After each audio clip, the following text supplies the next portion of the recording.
and you actually do the things that you say you do. And I think that people respect that enormously. I certainly do, and the people of Israel do, and I think the Jewish people do as well. We just saw your representative in the Department of Justice fighting anti-Semitism, standing up for Israel in international forums. I just want you to know from the heart, it's deeply, deeply appreciated.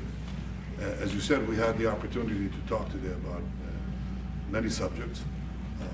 First, if I can mention tariffs, it's a subject of some interest today. I can tell you that I said to the President a very simple thing. We will eliminate the trade deficit with the United States. We intend to do it very quickly. We think it's the right thing to do. And we're going to also eliminate trade barriers, a variety of trade barriers that have been put up unnecessarily. And I think Israel can serve as a model for many countries who ought to do the same. I recognize the position of the United States. It says, you know, we're allowing other countries to put tariffs on us, but we don't put tariffs on them. And, you know, I'm a free trade champion, and free trade has to be fair trade. And I think that's basically the position that you've put forward, Mr. President. We are going to eliminate the tariffs, and rapidly. I had the opportunity to speak to Secretary Lutnick yesterday. We talked about how we could effect this quickly, and I hope to bring the solution very quickly. We're not talking about intentions. We're not talking about you know, just words. We're talking about results. And those results are going to come. That's the first. Thank you very much. It's very nice. Thank you. Thank you. Mr. President, what about the hostages deal? Well, What about the Let hostages? him I didn't finish. finish. Okay. I didn't begin. We spoke about not only the hostages, but about Gaza. The hostages obviously is a human story of just unbearable agony. I speak to the families. I spoke to them yesterday. Spoke to another one when I was in Hungary before I came here. I speak to them every day. They're in agony. The hostages are in agony, and we want to get them all out. Steve Witkoff, who's President Trump's very able representative, helped us get a deal that got 25 out. We're working now on another deal that we hope will succeed. And we're committed to getting all the hostages out, but also eliminating the evil tyranny of Hamas in Gaza, and enabling the people of Gaza to freely make a choice to go wherever they want. I mean, they should have that choice. And the President put forward a vision, a bold vision, which we discussed as well, including the countries that might be amenable and are amenable to accepting Palestinians of their free choice if they choose to go there. And I think that's the second thing that we discussed. But the hostages came right on top. We also discussed the situation in Syria. We've had neighborly relations with Turkey that have deteriorated, and we don't want to see Syria being used by anyone, including Turkey, as a base for attack in Israel. Turkey is a country that has a great relationship with the United States. The President has a relationship with the leader of Turkey. We discussed how we can avoid this conflict in a variety of ways, and I think we can't have a better interlocutor than the President of the United States for this purpose. And of course, we also discussed Iran. Look, we're both united in the goal that Iran does not ever get nuclear weapons. If it can be done diplomatically in a full way, the way it was done in Libya, I think that would be a good thing. But whatever happens, we have to make sure that Iran does not have nuclear weapons. That's the end of my speech. Mr. President, what is your We're having plan direct getting all talks the with, hostages wait a minute, out? wait. We're having direct talks with Iran. And they've started, it'll go on Saturday. We have a very big meeting, and we'll see what can happen. And I think everybody agrees that doing a deal would be preferable to doing the obvious. And the obvious is not something that I want to be involved with, or frankly, that Israel wants to be involved with if they can avoid it. So we're going to see if we can avoid it. But it's getting to be very dangerous territory. And hopefully those talks will be successful. And I think it would be in Iran's best interests if they are successful. We hope that's going to happen. And we had just a lot of good talks on a lot of things. I appreciate very much what you said about the tariffs. We've been ripped off and taken advantage of by many countries over the years, and can't do it anymore. Just can't do it anymore. We can't be the stupid people anymore. And it's all because of the people that sat in the seat right here. Not your seat, but this seat. They allowed things to happen to our country that they shouldn't have allowed to happen on trade and other things, many other things. I mean, look at what's happened with our last president, where he allowed millions of people to come into our country with an open border. Who would want an open border? How stupid was that?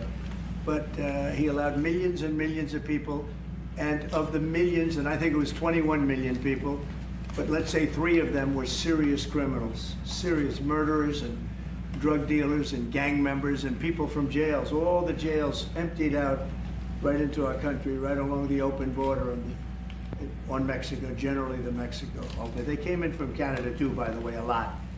But generally speaking, on the southern border. And what a shame it is that we are now working very hard to get them out, get the criminals out, get the murderers out, the drug dealers, the mentally insane, get them out. They dropped the mentally insane in our country too. And this was all done by the Biden administration. It's a disgrace that we have to work so hard. And then we have judges that try and protect these people, but they didn't protect us when the people were being let in. But to get them out is never easy with these people. So I think we're doing a great job. The border is the best it's ever been.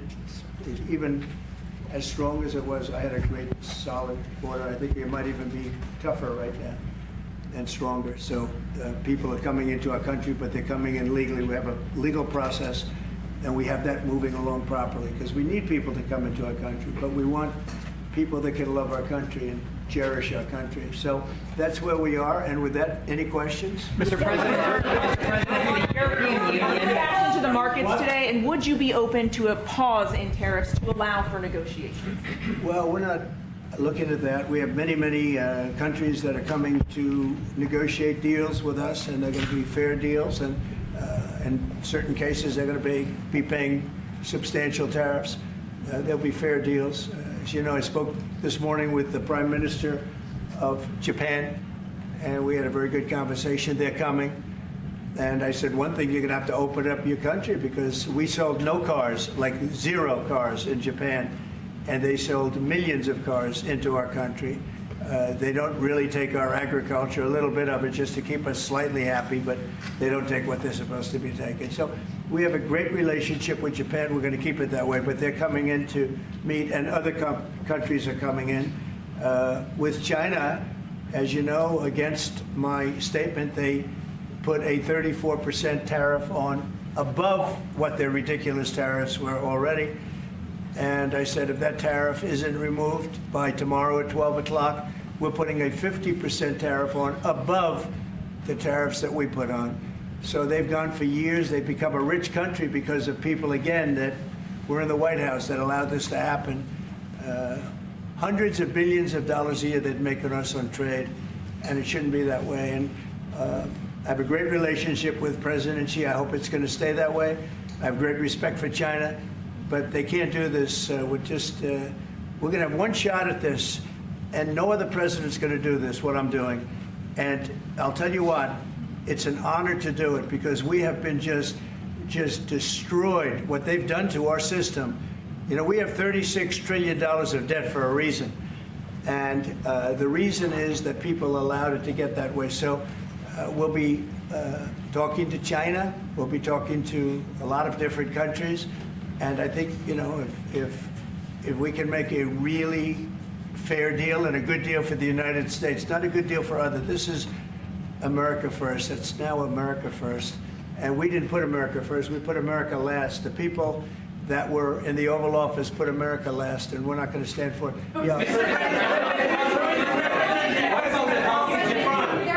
President, who's going to represent the U.S. in the talks with Iran? 2 questions. Do you expect any of these deals to be made before April 9th? And secondly, there have been some mixed messages from your administration. You're talking about negotiations, and yet others in your administration are saying that these tariffs are actually permanent. What is the action? Well, it could be. They can both be true. There can be permanent tariffs, and there can also be negotiations, because there are things that we need beyond tariffs. We need open borders. You know, we almost had a deal with China where we're going to open up China. It was almost done. Some of you remember it during my first term, and it was very disappointing. We ended up making a great deal. $50 billion worth of product was sold. $50 billion. You'd like that in Israel. And I made that deal, but it wasn't the deal that I wanted. It was the deal that I wanted was that, plus they're going to open up China so that our companies could go into China and compete with other countries and China for the, you know, for a large number of people.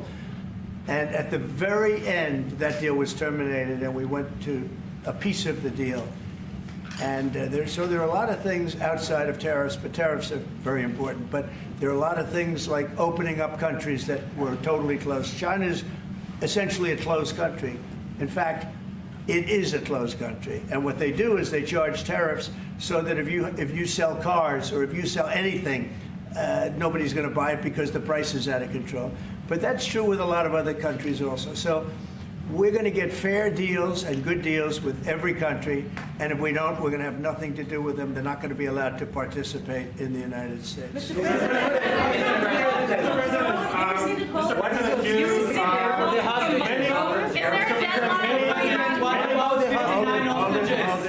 President, Relax, we have time. This gentleman is all day long. Mr. President, thank you for the chance.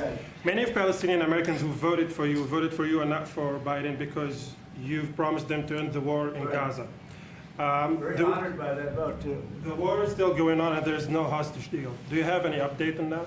Well, I'd like to see the war stop, and I think the war will stop at some point that won't be in the too distant future. Right now we have a problem with hostages. We're trying to get the hostages out. We got quite a few of them out, but it's a long process. It shouldn't be that long. We have a big problem that we've done. I think I'll ask Pete to maybe talk about it for a second, because a lot of people are asking. The Houthis, we've been very tough and very successful militarily. We've really damaged them badly. These were people shooting down ships and other things, by the way, flying objects like airplanes. And we've put a major hurt on the Houthis, which nobody's been able to do. We've really hit them hard, and they know it, and they don't know what to do. And it's every night, night after night. And we've gotten many of their leaders and their experts. They're experts on missiles. I mean, they actually make missiles. Nobody thought that. But they make missiles. They're highly sophisticated, and they're very tough. But they've been very badly damaged. Nobody else was able to do that but us. Pete, you want to discuss that, please? Yes, sir. It's been a bad 3 weeks for the Houthis, and it's about to get worse. It's been a devastating campaign, whether it's underground facilities, weapons manufacturing, bunkers, troops in the open, air defense assets. We are not going to relent, and it's only to get more unrelenting until the Houthis declare they will stop shooting at our ships. And we've been very clear at the Iranians as well. They should not continue to provide support to the Houthis, and that message has been made very clear. So we have a lot more options and a lot more pressure to apply, and we know, because we see the reports, how devastating this campaign has been in them, and we will not relent. We have a great military. There's no military like our military. And despite Biden having given a lot, but nevertheless a pretty small piece, but it was a lot of our military away in Afghanistan, and one of the dumbest situations, I think, and maybe the most embarrassing situation we've ever been involved in, that short period of time in Afghanistan. What a disgrace that was, but left a lot of our military behind, left. You see them in their annual parades where they're parading trucks that are armor-plated and different things that they can't. But it's many billions of dollars we left behind. But despite that, we have a tremendous military. That was a very small portion, because we rebuilt the military during my first term. And we have great things happening with our military. We also essentially approved a budget, which is in the facility, you'll like to hear this, of $1 trillion, $1 trillion, and nobody's seen anything like it. We have to build our military, and we're very cost conscious, but the military is something that we have to build, and we have to be strong, because you got a lot of bad forces out there now. So we're going to be approving a budget, and I'm proud to say, actually, the biggest one we've ever done for the military. We're cutting other things that were under DOGE, but under a lot of other. When you look at a woman getting $2 billion for environmental, and it had nothing to do with environmental, and they had $100 in the bank, and they give her $2 billion. Many of those cases, all that stuff is going to be cut out. But we are getting a very, very powerful military. We have things under order now, the likes of which we've never had before. We've never had the kind of aircraft, the kind of missiles, anything that we have ordered. And it's in many ways too bad that we have to do it, because hopefully we're not going to have to use it. But the military is very, very powerful, and it's going to remain that way. How do you, Mr. President, do you please? Yes, Thank please. Thank you, Mr. President. I want to ask you about Iran, because this is the first time we hear that the U.S. is having a direct contact with the Iranians. Is it possible to give us some more information at what level the U.S. is High level, represented? very high level. Yeah. And We're dealing with the Iranians. We have a very big meeting on Saturday, and we're dealing with them directly. You know, a lot of people say, oh, maybe you're going through surrogates, or you're not dealing directly, you're dealing through other countries. No, we're dealing with them directly, and maybe a deal is going to be made. That would be great. It'll be really great for Iran, I can tell you that. But hopefully, we're not going to have to get into that. We are meeting very importantly on Saturday at almost the highest level, and we'll see how it works out. Please. How do you ensure, Mr. President, that these tariffs don't drive U.S. trading partners into the hands of the Chinese? That they I'm don't... not worried about it. I'm not worried about it. If they want to be in the hands of the U.S., they don't want to be in the hands of the Chinese. And the Chinese have turned out to be really not very good at that. People that are with us, they're with us. But we cannot be taken advantage of any longer. I used to watch these deals for years. I've been talking about it for years. You know, I've been talking about it for 35 years, how our country is being ripped off. I mean, 30 years ago it was Japan, then it was something else, then it was another group, then it was China. China's doing the best job of it, frankly. And it's just not going to happen, not going to happen. Mr. President, you said it the EU maintains. has said that they have offered 0 for 0 tariffs on cars and industrial goods. Is that not enough? Well, the EU, no, it's not. The EU has been very tough over the years. I always say it was formed to really do damage to the United States in trade. That's the reason it was formed. It was formed with all of the countries from Europe, I guess most of them, not all of them, but most of them. And they formed together to create a little bit of a monopoly situation, to create a unified force against the United States for trade. So they have NATO, which is largely the same countries, and they took advantage of us dollar-wise and militarily until I got there. You know, I was able to get $600 billion from NATO, where they paid NATO because most of these nations weren't even paying. We were paying for NATO, so we're paying them to guard them militarily, and they're screwing us on trade. So that's not a good combination.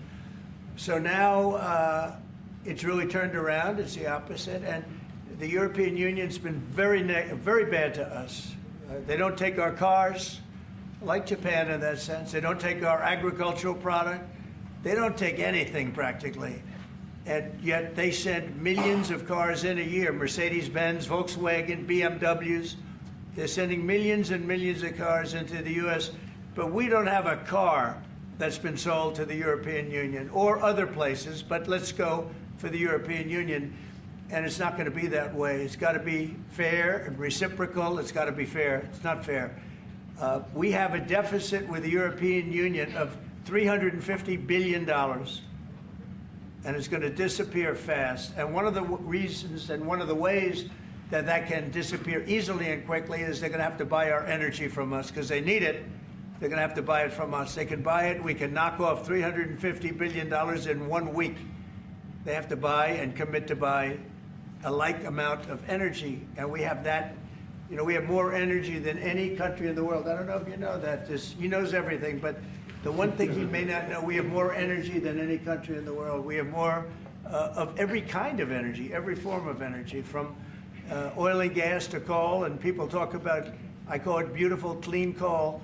As you know, Germany is opening up a coal plant a week. They tried the windmills and it didn't work. They tried all the other solutions and they were ready to go out of business. Now they're doing a coal plant a week. China is now up to 2 coal plants. They're opening 2 major coal plants every single week in China, all over China, and then we're not allowed to use coal. Well, we have clean, beautiful coal more than anybody else. We have oil and gas more than anybody else. We have the most energy of any country in the world, including Saudi Arabia, including everybody, by a lot. And I took it to number 1. We were number 3, and I took it to number 1 during my administration. And the reason that we were hurt so badly and the reason that we went into such incredible inflation during Biden is energy. It was also their bad spending, but energy, because they played around with this incredible thing that we had built, this administration had built, and the energy costs went through the roof. And when that went up, everything else followed. Now, if you look at what's happening, you got to see this today. I said we're going to try and get groceries down, right? An old-fashioned term, but a beautiful term. Eggs. So when I got in, the press went absolutely crazy the first week. They said, eggs have quadrupled in price. I said, I just got here. Tell me about it. And Brooke Rollins and our team did a great job, and eggs are down now 79%, and they're all over the place. And this was a problem that somebody else would have taken a long time to cure. We have energy is down. We have interest rates are down. We have groceries, meaning food is down. We have everything is down at levels that nobody ever thought possible. Energy looks like it's going to be in the $2.50 a gallon range, and maybe below that for a car. So for gasoline. So we're really doing amazing. I mean, we're cutting prices because prices got so high, people couldn't live. I mean, the prices for groceries, the prices for standard groceries, standard things were going through the roof. They couldn't live. And now those prices are coming down. So call them groceries, but that's down, energy's down, and interest rates are down. Everything's down. And the interest rates, the beauty there is when we refinance debt, you know, debt's become such a big factor in this country. We're going to start paying debt off with tariffs and other things. But it's such a big factor because the interest rate's so high. Well, now that's coming way down, so our budget's going to look a lot better because interest costs are way down. And I guess I've done that.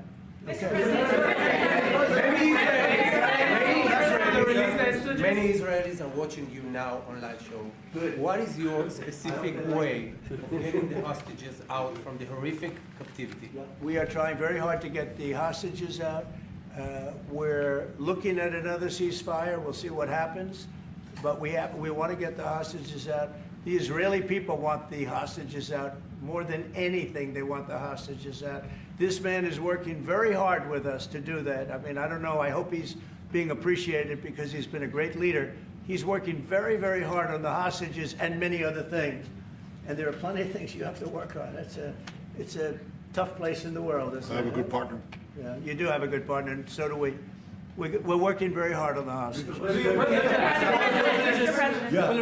If you're going to negotiate a new deal with Iran, can you elaborate how it's going to be more effective than the JCPOA? Well, I can't really say that, but I think it'll be different and maybe a lot stronger.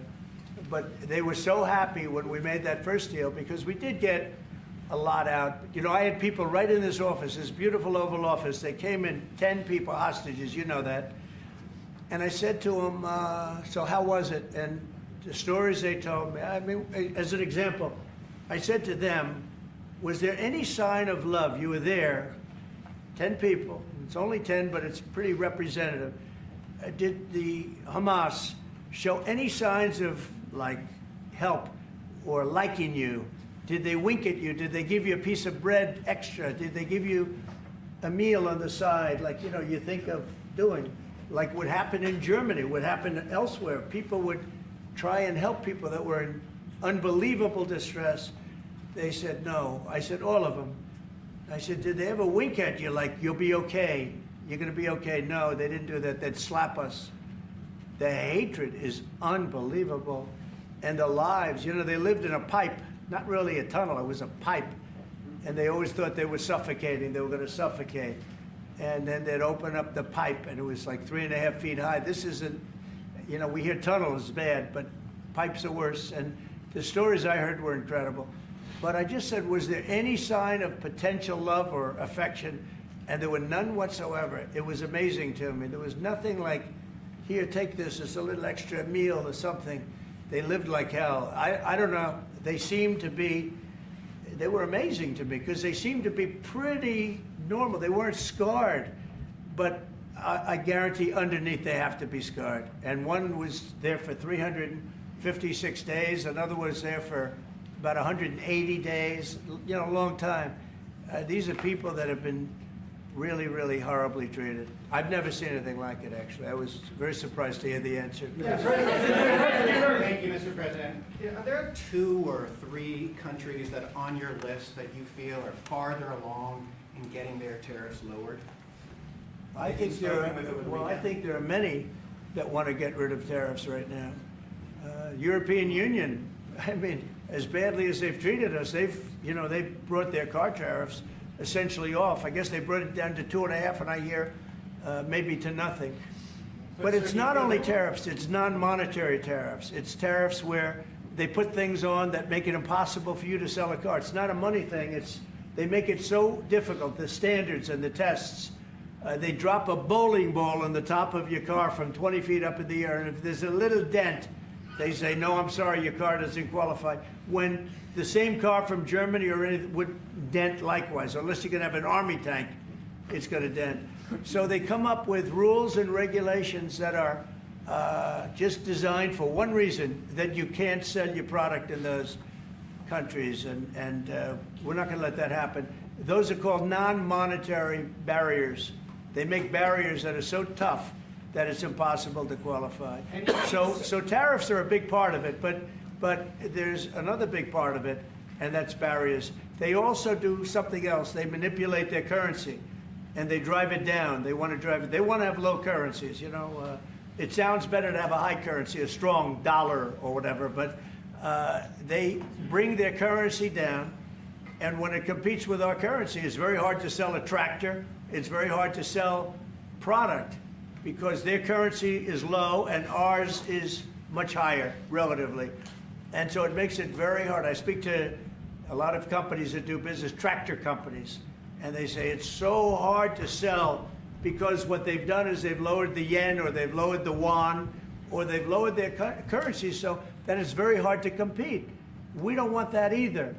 So we have a lot of things that we're talking about, but we're going to fix it properly, and it's going to be fair to everybody.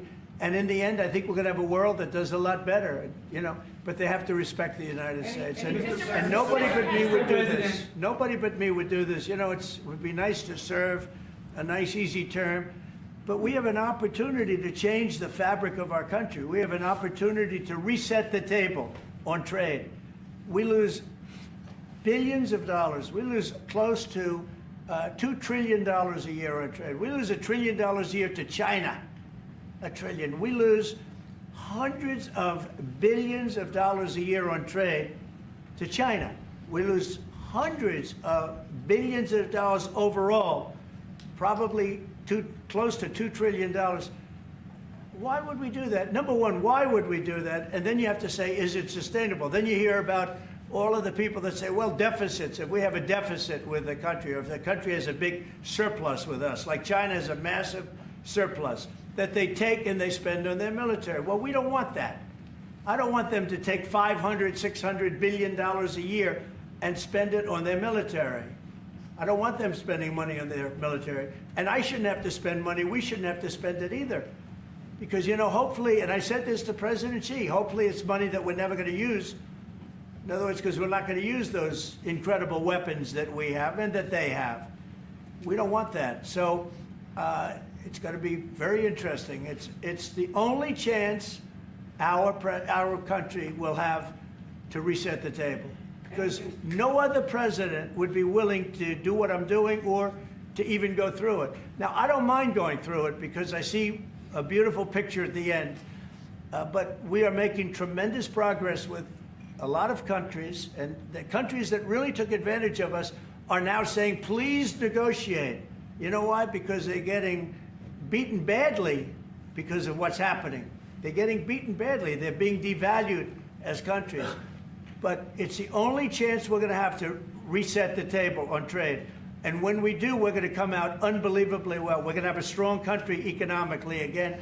And we're going to have those factories that are empty all over the United States. We've lost 90,000 plants and factories. Think of this, 90,000, you wouldn't think it's possible. 90,000 plants and factories since NAFTA, which was, by the way, the worst trade deal ever developed, ever had by any country anywhere, NAFTA. And I terminated NAFTA. Everybody said it would be impossible. And I terminated it through Congress. We terminated it. You had to get it through Congress. It was a trap. It was a horrible thing. And we got it done. And we went to the USMCA, which was much better. The problem is they cheat. They cheat like crazy. Canada cheats, Mexico cheats, just one of those things. But we are resetting a table, and we're going to have great trade, and we're going to have a very strong country. Our country is going to be at a level that has maybe never been, or maybe, you know, our country was the strongest, believe it or not, from 1870 to 1913. You know why? It was all tariff-based. We had no income tax. Then in 1913, some genius came up with the idea of let's charge the people of our country, not foreign countries that are ripping off our country. And the country was never that kind of wealth. We had so much wealth, we didn't know what to do with our money.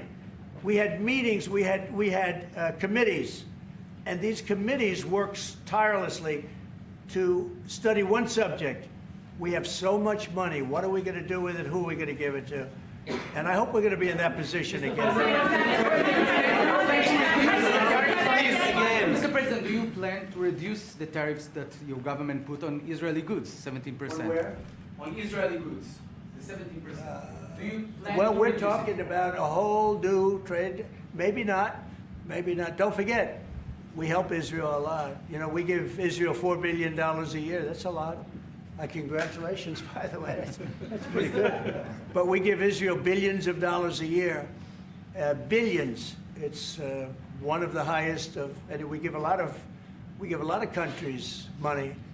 You wouldn't believe if I said we give Afghanistan a lot of money, didn't it? Because that was a Biden deal, another Biden deal. Not only did he embarrass us with that, but they give them billions of dollars, Afghanistan, right?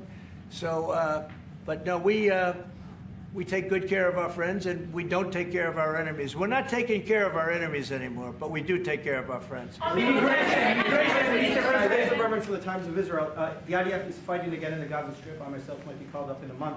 Do you think that's the way to pressure Hamas to get to a deal? And do you think blocking humanitarian aid is also an effective pressure tactic? Well, you know how I feel about the Gaza Strip. I think it's an incredible piece of important real estate, and I think it's something that we would be involved in, but you know, having a peace force like the United States there, controlling and owning the Gaza Strip would be a good thing. Because right now, all it is for years and years, all I hear about is killing and Hamas and problems. And if you take the people, the Palestinians, and move them around to different countries, and you have plenty of countries that will do that, and you really have a freedom zone. You call it the freedom zone, a free zone, a zone where people aren't going to be killed every day. That's a hell of a place. It's a, you know what I call it, a great location that nobody wants to live in, because they really don't. And when they have good living, real living, where Hamas and all of the problems they have, the level of death on the Gaza Strip is just incredible. And I've said it. I don't understand why Israel ever gave it up. Israel owned it. It wasn't this man, so I can say it. He wouldn't have given it up. I know him very well. There's no way. They took oceanfront property and they gave it to people for peace. How did that work out? Not good. Is the immigration, sorry, Mr. President, is the immigration plan still on the agenda? Which immigration? From Gaza. From Gaza. All it is a concept that I had that I think is good, and now people are copying it. You know, maybe you want to tell. People are talking about the Trump plan. Gee, why don't we do that? Would you like to answer that question? I think what the president talked about is, first of all, to give people a choice. You know, Gazans were closed in. And every other place, including in arenas of battle, I mean, whether it's Ukraine or Syria or any other place, people could leave. Gaza was the only place where they locked them in. We didn't lock them in. They're locked in. And what is wrong with giving people a choice? Now, we've been talking, including over lunch, about some countries, I won't go into them right now, that are saying, you know, if Gazans want to leave, we want to take them in. And I think this is the right thing to do. If you give, you know, it's going to take years to rebuild Gaza. In the meantime, people can have an option. The president has a vision. Countries are responding to that vision. We're working on it. I hope we'll have good news for you. I will say, people really do love that vision. It's a long-term vision, but so importantly is to have that be a safe field, because you're right smack in the middle of the Middle East. You're right along Israel. It should have never, ever been given away. It shouldn't have been given away by Israel. I don't know why they did it. I mean, I do know why, because they were promised peace, but that didn't work out too well, because it's one of the most dangerous pieces of land anywhere in the world. Gaza is one of the most dangerous places in the world. So they gave it away for good intention, and it didn't work out that way. And a lot of people like my concept, but you know, there are other concepts that I like too. And there are some concepts I don't like. You know what I don't like? The way it is now. Because right now it's a dangerous death trap, Gaza. Yeah. Thank you, sir. Can you talk a little bit about your potential meeting with Vladimir Putin? Do you still plan to meet with him? Could that happen in Saudi Arabia? And maybe you could elaborate as well a little bit on not providing tariffs on Russia, sir. So the reason we're not talking about tariffs with Russia is because we're not doing business essentially with Russia, because they're in a war. And I'm not happy about what's going on with the bombing, because they're bombing like crazy right now. They're bombing. I don't know what's happening there. That's not a good situation. So we're meeting with Russia. We're meeting with Ukraine. And we're getting sort of close. But I'm not happy with all the bombing that's going on the last week or so. Horrible. It's a horrible thing. It's a horrible thing. Can countries negotiate to get below 10%? In terms of In tariffs? terms of tariffs, yes. Look, we've been ripped off and taken advantage of for 40, 50, 60 years. And the reason we got ripped off and the way they did it was tariffs. They would charge tariffs, massive numbers of dollars. And when you look at China, when I took over, it was at $507 billion they were making. I call it making. A lot of people say, oh, it doesn't mean anything. Having a surplus means a lot, in my opinion. It's almost like a profit or loss statement. And when I took over, it was $507 billion that China was, this is originally, first term.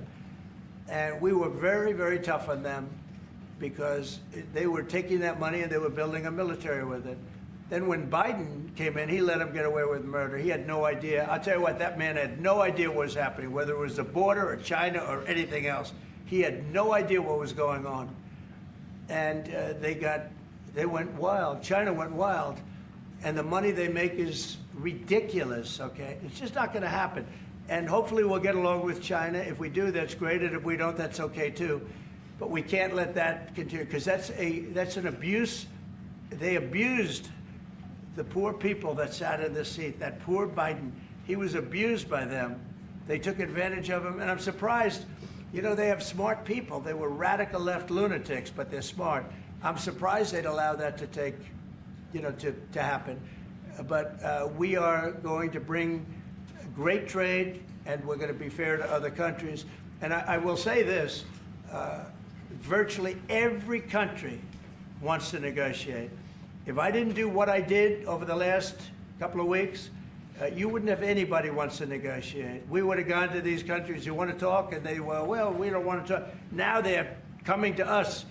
They're offering things like even Bibi, and this is unrelated because it's a different kind of a relationship, but he started off our conversation today that he's cutting all of the tariffs, he's cutting everything. He's going to get down to a free base. He's going to do things that, in all fairness, other countries, if they said that, would have never even thought about doing it. Now they're offering things to us that we would have never even thought of asking them for, because they're experiencing a lot of hurt. And the hurt is that they've taken advantage of us, and we finally fought back. Tariffs will make this country very rich. We're rich anyway, but we're rich in a certain way. We have $36 trillion in debt. I want to get rid of it, and we can do it quickly with proper deals. So when countries don't allow us to sell our product, but we allow them to sell their product, when they charge us massive amounts of money for the privilege of going into their country, those days are over. Okay. Sir, go ahead. Me? Sir? Me? Yeah. Thank you, Mr. President. On Iran, two questions, please. First, if you can give us more details about where the meeting on Saturday is going to take place. I can't tell you that. I can just tell you there's a major meeting going on between us and Iran, and that'll take place on Saturday, and it's at top level. And the second question about this. A lot of people think that those talks are not going to lead anywhere because the Iranians will never give up. Sure. I think that's a possibility too. If diplomacy fails, is the United States, under your leadership, ready to take military action to destroy the Iranian nuclear program and remove this threat? I think if the talks aren't successful with Iran, I think Iran is going to be in great danger. And I hate to say it, great danger, because they can't have a nuclear weapon. So is that a yes? You know, it's not a complicated formula. Iran cannot have a nuclear weapon. That's all there is. So is Can't the have US it. ready to Right now, take we have military countries action? that have nuclear power that shouldn't have it. But I'm sure we'll be able to negotiate out of that too as part of this later on down the line. But Iran cannot have a nuclear weapon. And if the talks aren't successful, I actually think it'll be a very bad day for Iran if that's the case. Yeah.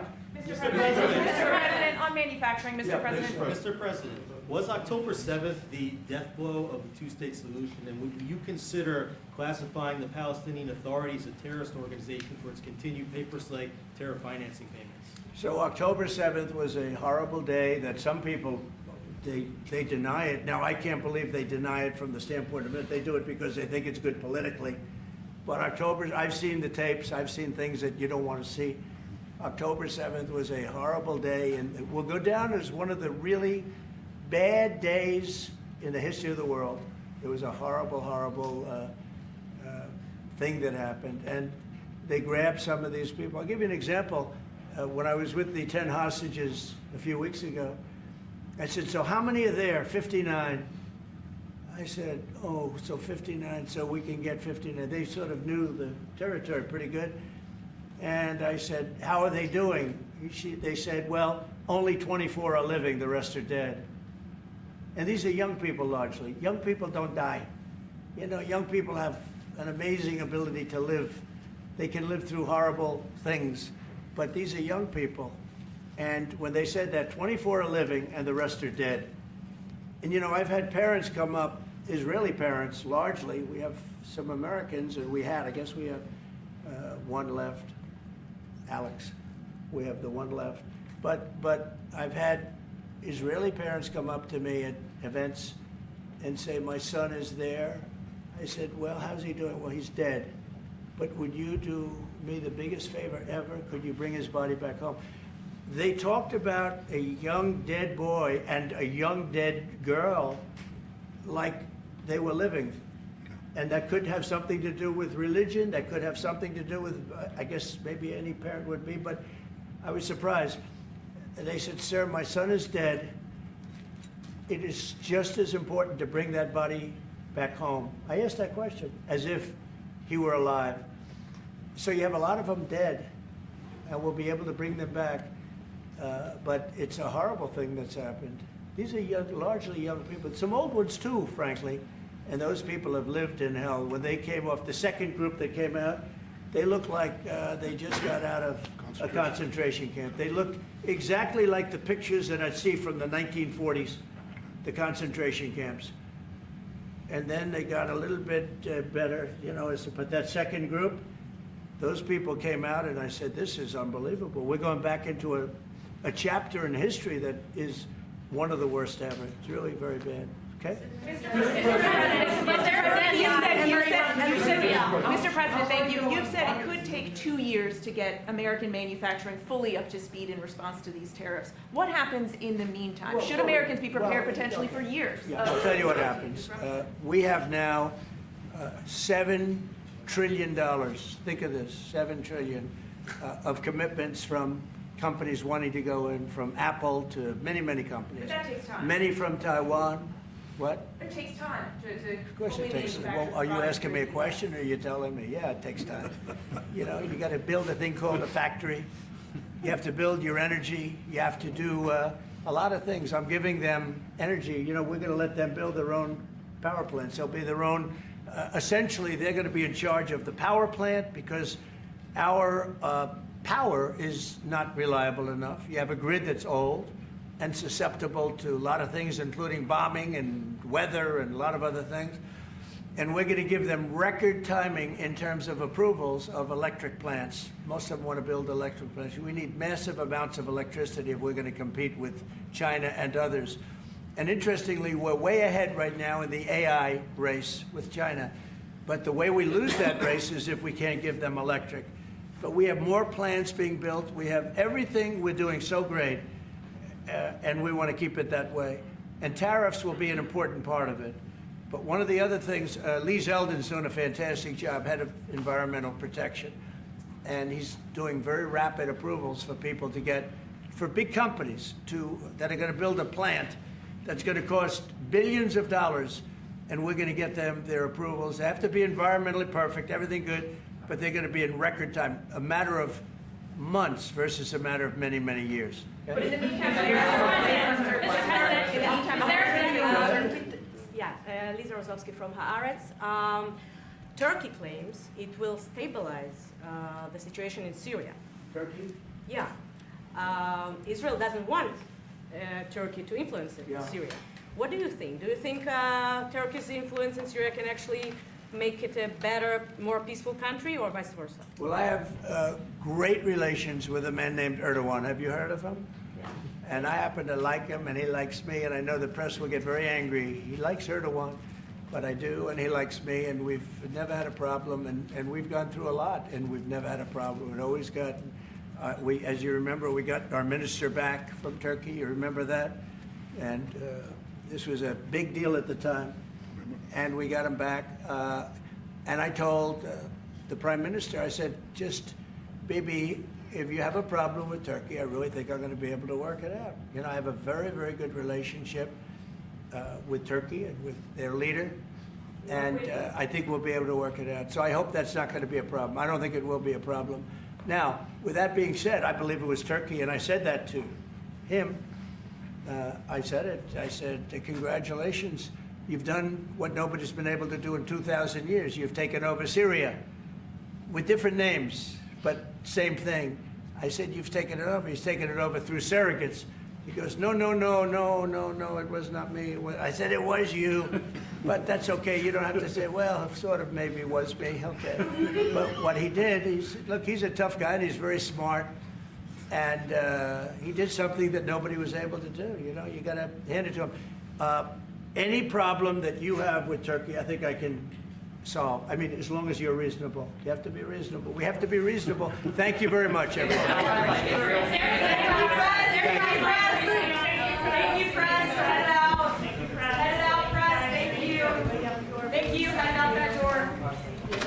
Head out still. Through the corridor. Straight to where we came in. Thank you, press. Thanks, guys. Thank you, everyone. Please go out the door. Keep going.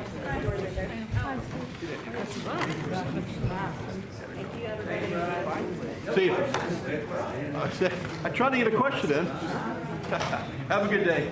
Thanks, guys. Keep going. Keep going. Thank you. Next time in Israel. Thank you all. Quick question. Thanks, guys. Keep going. Keep going. Keep going. Bye. Thanks for that was a good meeting. And when you report